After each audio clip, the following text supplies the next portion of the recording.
There's no age limit on when you could hire a financial planner or potentially find that beneficial.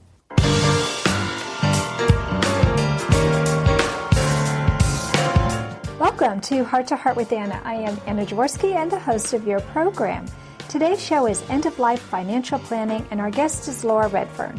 We'll start today's program by learning a bit about Laura and asking some general questions in segment 1. In the second segment, I'm going to ask Laura to help us understand if people in certain circumstances need to have special financial planning considerations. And in the final segment, we'll talk about certain groups of people in the CHD community and how their plans may be, or may not be, different than the general public. Laura Redfern, CFP, earned her Certified Financial Planner designation in 2011 after working for over 10 years in the financial services industry. Having a background in investment management and retirement planning, Laura was attracted to comprehensive financial planning and the opportunity to serve clients in a more significant way. Laura has almost 2 decades of experience working with teachers, baby boomers, and women to align financial goals with life values.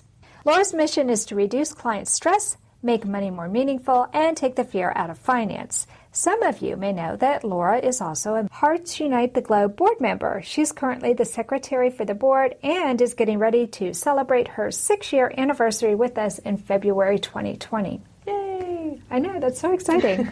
My loyal longtime listeners will remember Laura from season 8 when she came on a program with Heart Warrior Austin Wilmot to discuss insurance and financial planning for adults with CHDs. Welcome back to Heart with Anna, Laura. Thank you for having me, Anna. I always love being on your show.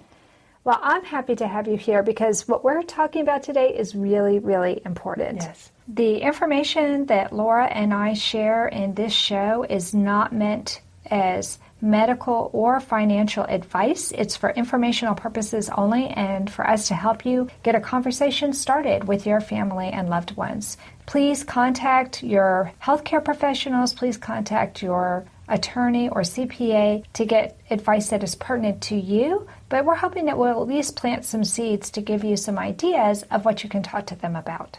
Now, since you're my financial planner, I know the routine you use when you first meet with a client, but I'm not sure that all of my listeners have had the privilege of working with a certified financial planner like you. So can you tell our listeners why it might be a good idea for them to find a financial planner, whether they're parents, survivors, grandparents, or professionals working with adult survivors? Yes, Anna. Many times what I do is to provide an impartial third-party presence for people who are discussing financial planning. Because let's face it, financial conversations are tough. Mm-hmm. They're difficult. They are emotional. And anyone who tells you otherwise is probably not telling you the truth.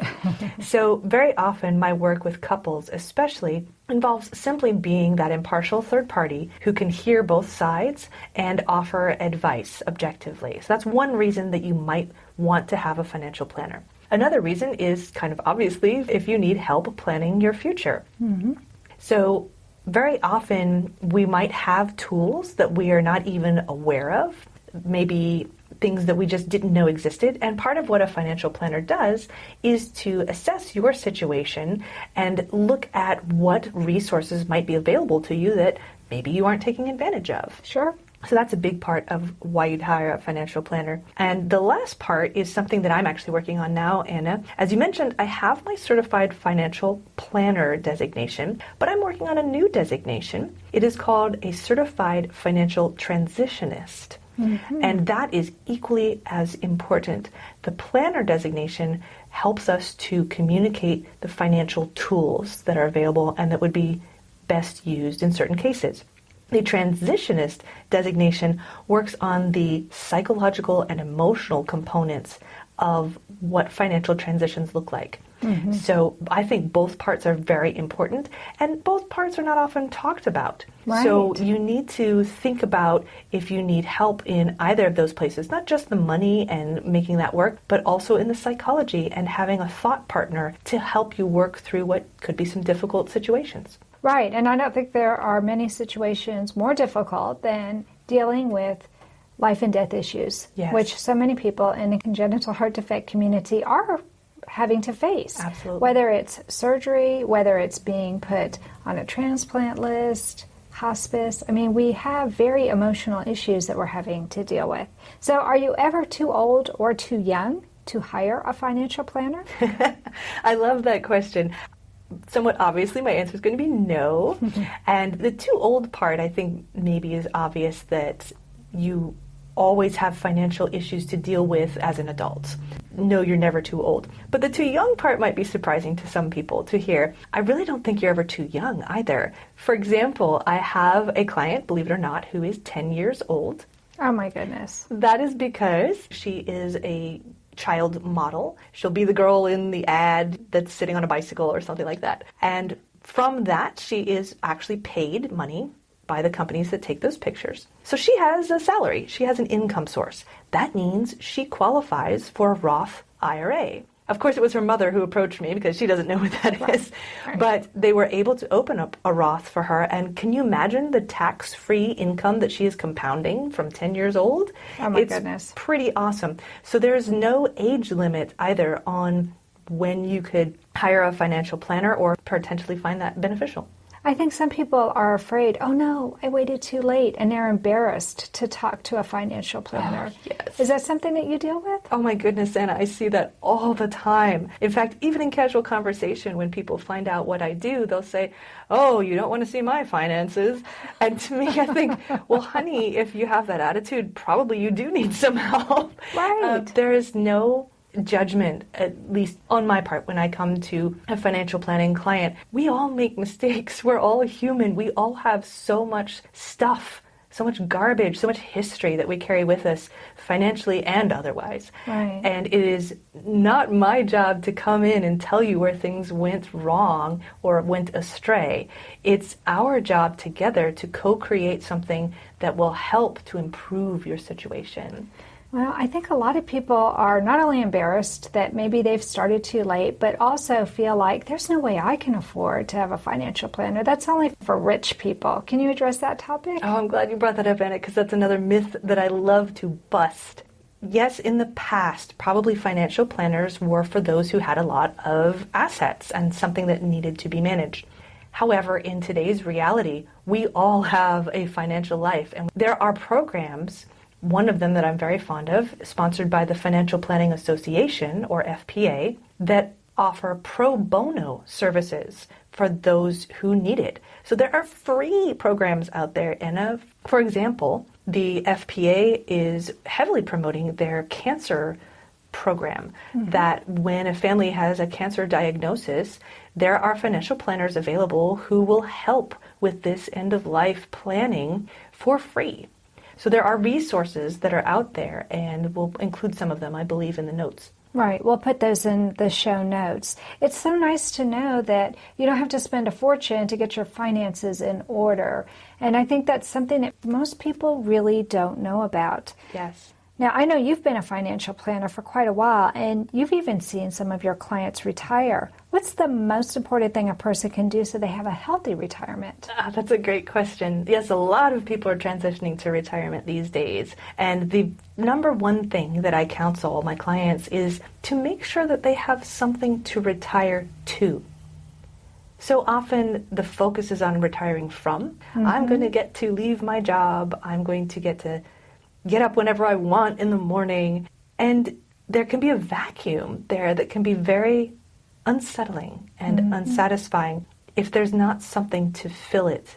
Right. So having something to retire to that will still get you excited to get out of bed in the morning is really important, to have a life's purpose outside of work. Right. That helps us as well to establish an identity outside of work, because that's something that gets lost. If you've always thought of yourself as an employee of, or a doctor, a nurse, or whatever, that suddenly changes and you don't have that title anymore. You need to have another way of identifying who you are and why you're in the world, and that's very important. And I think that's why it's so important to pick your financial planner carefully, because hopefully you're going to have a long-term relationship with that person and they come to know you almost like a friend.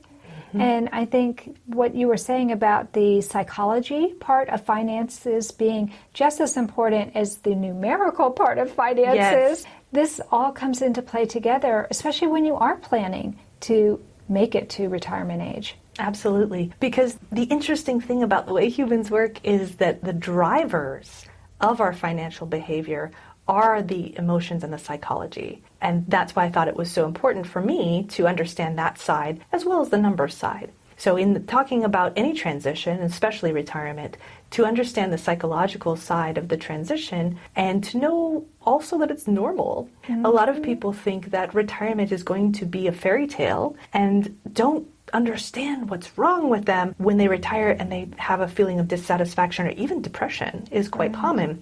There is nothing wrong with them. That's completely normal part of passage into a new stage of life like retirement. So having someone that can help to understand you, like you said, Anna, almost like a friend, but someone who also understands the process of that transition into retirement can be very helpful. Right. I know that when Frank and I were working with you and doing our planning, we talked about the legacy that we wanted to leave. And I feel like you understand not only what we're doing today, but where we hope to be in the future. Absolutely. That's a big part of what a financial planner should do for you. Texas Heart Institute were offering us a mechanical heart, and he said, "No, Dad, I've had enough. Give it to someone who's worthy." My father promised me a golden dress to twirl in. He held my hand and asked me where I wanted to go. Whatever strife or conflict that we experienced in our long career together was always healed by humor. Heart to Heart with Michael. Please join us every Thursday at noon Eastern as we talk with people from around the world who have experienced those most difficult moments. This content is not intended to be a substitute for professional medical advice, diagnosis, or treatment. The opinions expressed in the podcast are not those of Hearts Unite the Globe, but of the hosts and guests, and are intended to spark discussion about issues pertaining to congenital heart disease or bereavement. You are listening to Heart with Anna. If you have a question or comment that you would like addressed on our show, please send an email to Anna Jaworski at anna@hearttoheartwithanna.com. That's anna@hearttoheartwithanna.com. Now, back to Heart with Anna. You should be able to find somebody who can either work at the level that you are able to pay, and if you're not able to pay at all, there should be somebody out there who is willing to help you. Yes. Which just makes it even more imperative that everybody take care of their financial situation. The more you understand where your money is going and where you want your money to go, then the more control you have over that. And friends, that just opens up the whole wide world to you. It does. And it makes you able to sleep at night as well. It really helps with a sense of security that what they say, knowledge is power. And that's very true. Yeah. So a few months ago, I was at a conference in Houston, and the conference was for adults with congenital heart defects. And we were talking about financial planning for adults with CHDs. I think this is a really important topic for us to address. So this segment is just going to be for adults with congenital heart defects in various unique circumstances. So let's start by talking about an adult with a CHD who has been told you're going to need a transplant. Can you tell me what kind of financial planning a person in that position might need to think about? Absolutely. So the first thing that comes to my mind when I hear about a heart transplant would be insurance. So we'll talk about that right now. Okay. So with insurance, one of the things that is available to most of us, pretty much all of us that are U.S. citizens, is either Medicare or Medicaid. And that's something you would want to familiarize yourself with to be aware of what might be covered under one of those programs, how you would qualify, how you would make a claim, all of the workings underneath those. Those were created as safety nets by the U.S. government. Use them. Get educated on those and use them to your best of your ability. Now, having said that, they are not simple or easy to navigate. So it might really help you to find assistance with someone who is really familiar with those systems and how to use them. You can look at, for example, Medicare.gov, or you could even look up an attorney usually is the type of person you'd want to help you with this question. There are attorneys that specialize in Medicare and Medicaid, and there are resources you can search for them and read reviews about them before you even walk into their office. You can learn about their fees and so forth. There are a lot of resources out there for you to think about when you are facing this type of life situation. Another tool that's out there, if you have an employer, not only looking at their health plan, which would be very important, and what does your insurance cover or not, but also the HSA. This is a really powerful financial tool. It stands for Health Savings Account. It was created several years ago, so some people are a little unfamiliar with it still, but many employers offer this now, and it is basically a medical savings account. So it's not insurance, but it is a savings account with a tax advantage both to you and your employer. It allows you to save extra money for medical procedures. And here's another cool thing. You'd asked me about retirement earlier. With an HSA, it is intended for medical expenses, but when you turn age 65, you can actually access the funds that are in there free of penalty. So it becomes a supplemental retirement account as well. Wow. So if you save $1,000 in a year and you only spend $500, the other $500 will stay in the account? That's exactly right. And that's why HSAs are wonderfully powerful tools. The early versions were more FSAs or other vehicles where you got to spend it or you lose it. Right. Use it or lose it. Right. That's not true of an HSA. That amount stays in there and can stay in there so that you can use it for retirement or other things. Wow, that is really, really good to know. So I have had some friends who have found out recently that their condition is terminal and then they end up on hospice. That means that they are expected to live for 6 months or less. If you were worried that you had a short time to live, what's the best thing a person can do to make the most of what time they have left while still being financially responsible? Oh, what a great question, Anna. So when you are facing this type of diagnosis, I think one of the most important things that you can do is to communicate. So I had a client in this situation. I think one of the best things that he did was he held a family meeting.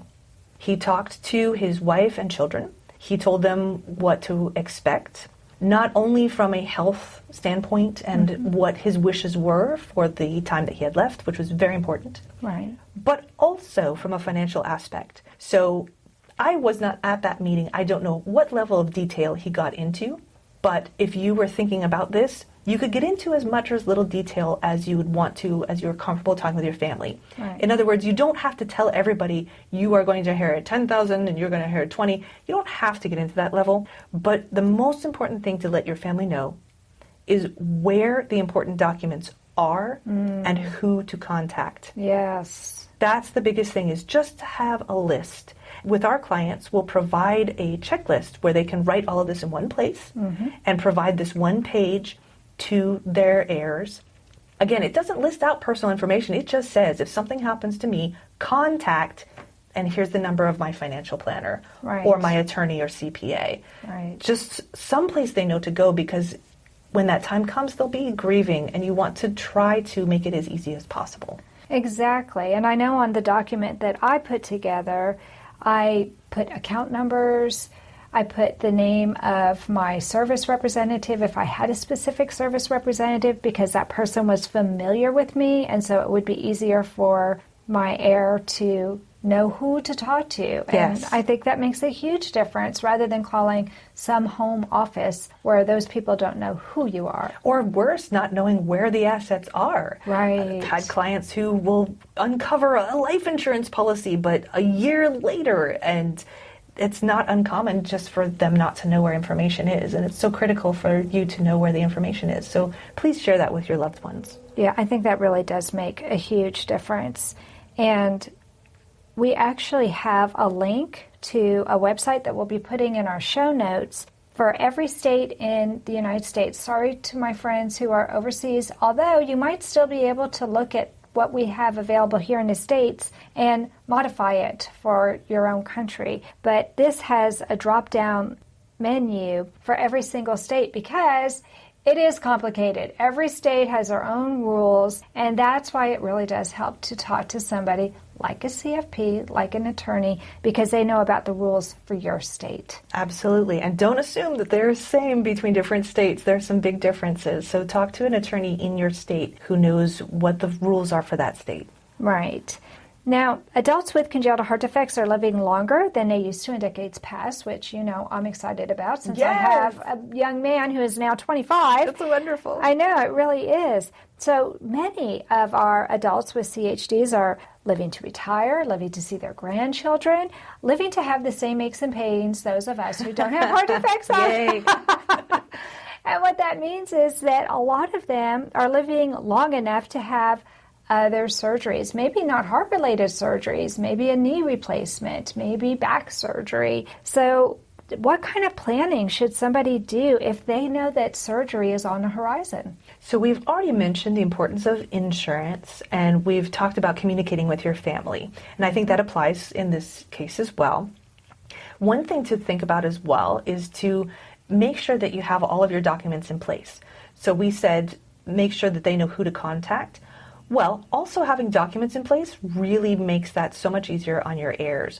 What documents are we talking about? We're talking about not only a will, which most people are familiar with, but also having the powers of attorney in place. That would be a durable power of attorney for health care and a durable financial power of attorney.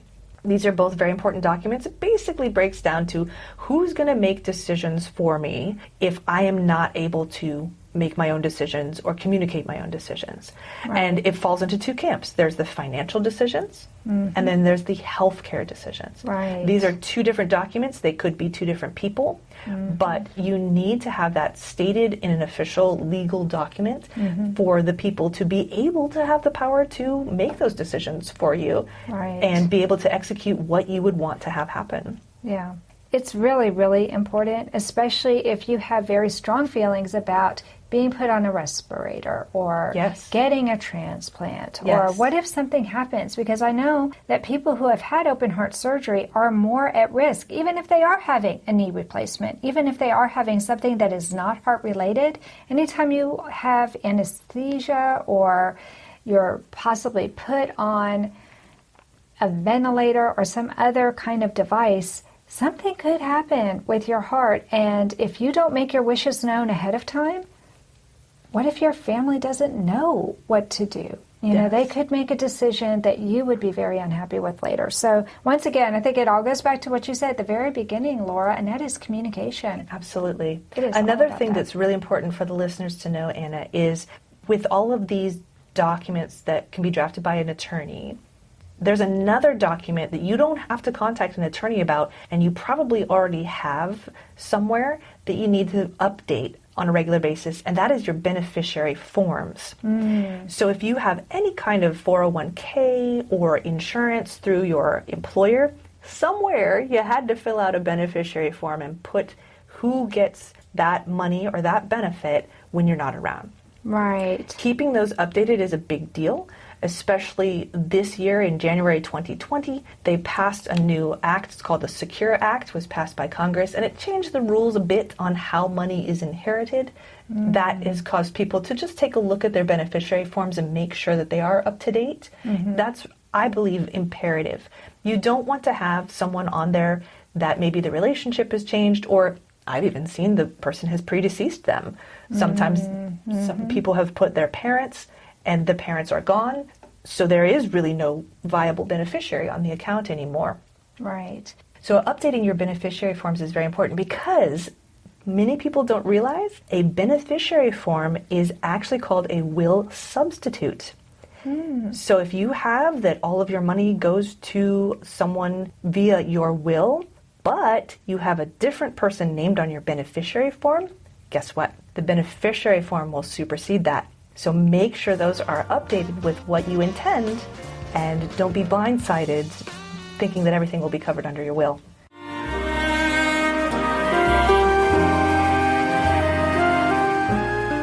Home Tonight Forever by the Baby Blue Sound Collective. I think what I love so much about this CD is that some of the songs were inspired by the patients. Many listeners will understand many of the different songs and what they've been inspired by. Our new album will be available on iTunes, Amazon.com, Spotify. I love the fact that the proceeds from this CD are actually going to help those with congenital heart defects. Enjoy the music. Home Tonight Forever.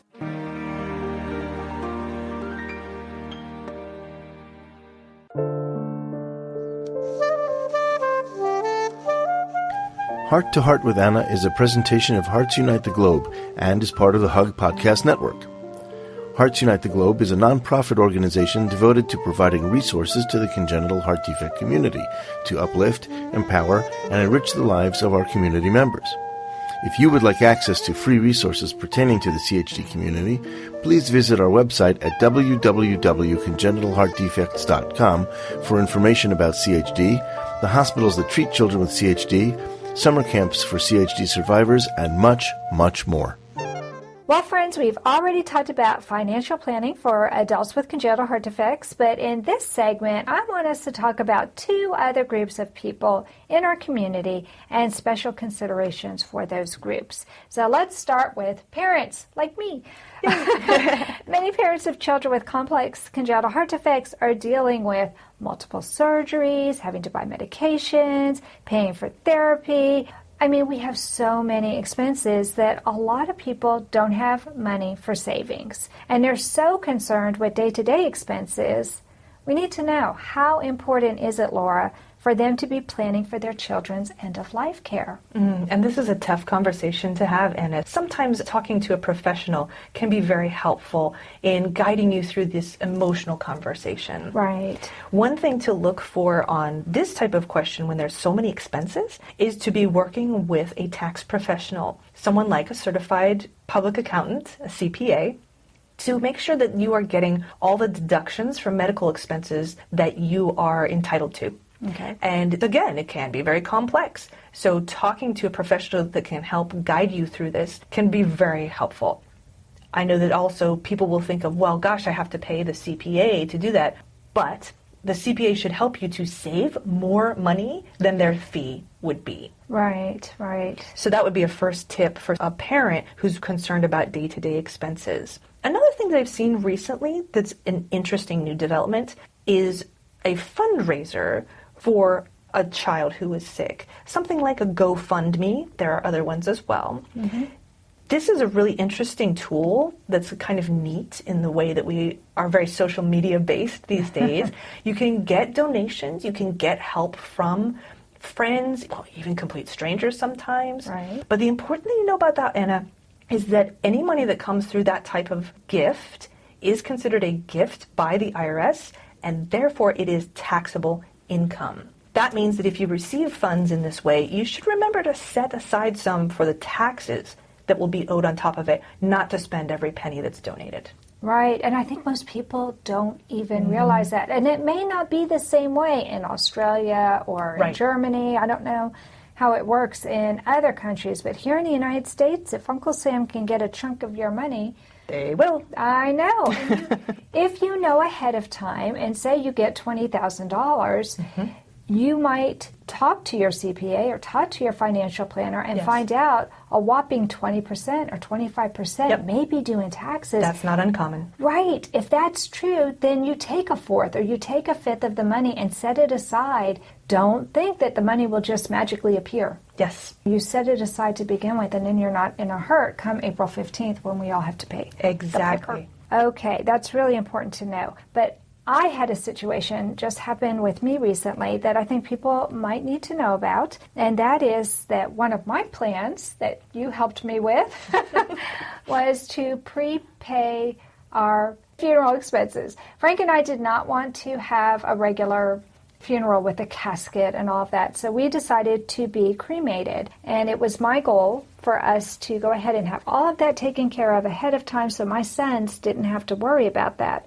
What surprised me was when I got all of my documentation and in sitting and talking with the funeral director, we discovered that by prepaying our funeral expenses, our grandchildren are covered should something happen to them. Wow. I know. And here's the funny thing is I remembered way back when Alex was a baby and we were looking at very dire statistics for his survival. My grandmother took me aside and said, Anna, if something happens, don't worry. My funeral home will take care of Alexander's burial because my grandmother had also prepaid her funeral expenses. That's amazing. And you can imagine it's very rare that the funeral home would have to cover those expenses, so you can see why they can be generous in that type of offering. Right. So I think this is something for you grandparents out there. If you're thinking, well, should I do this? What's the advantage to me paying ahead of time? Why not just wait until I'm gone and let my heirs take care of this? This is an advantage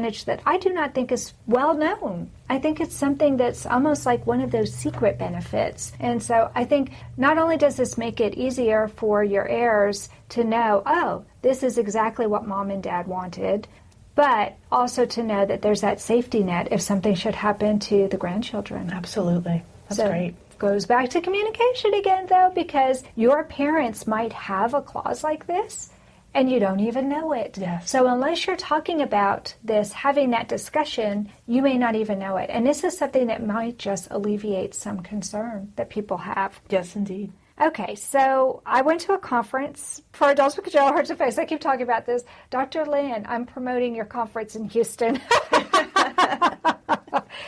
And Dr. Lynn also felt that talking about financial planning was something that was important to address, but here's where I was surprised. A lot of the doctors in the audience actually admitted that they didn't have their financial documents in order. Oh, no. So, I know, right?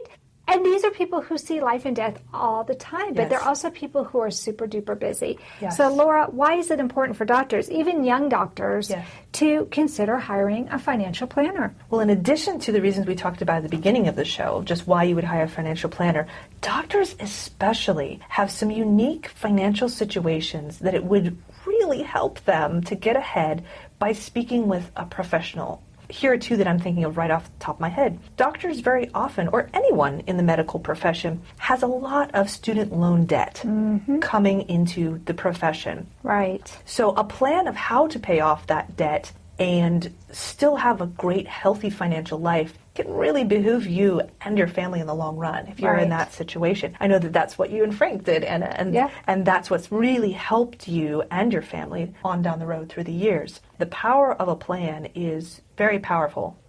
Another thing that doctors have specifically is when you start out, you might be making a certain amount of money, but that money can increase the longer that you are in the profession. Right. And you might quickly be out of the threshold for making contributions to tools like a Roth IRA. Very often I have clients who reach that ceiling much more quickly than they thought they would, and then they say, what do I do now? Right. If you're working with a planner who knows your situation, often you can do something about that. For example, a backdoor Roth IRA. We do them for our clients all the time.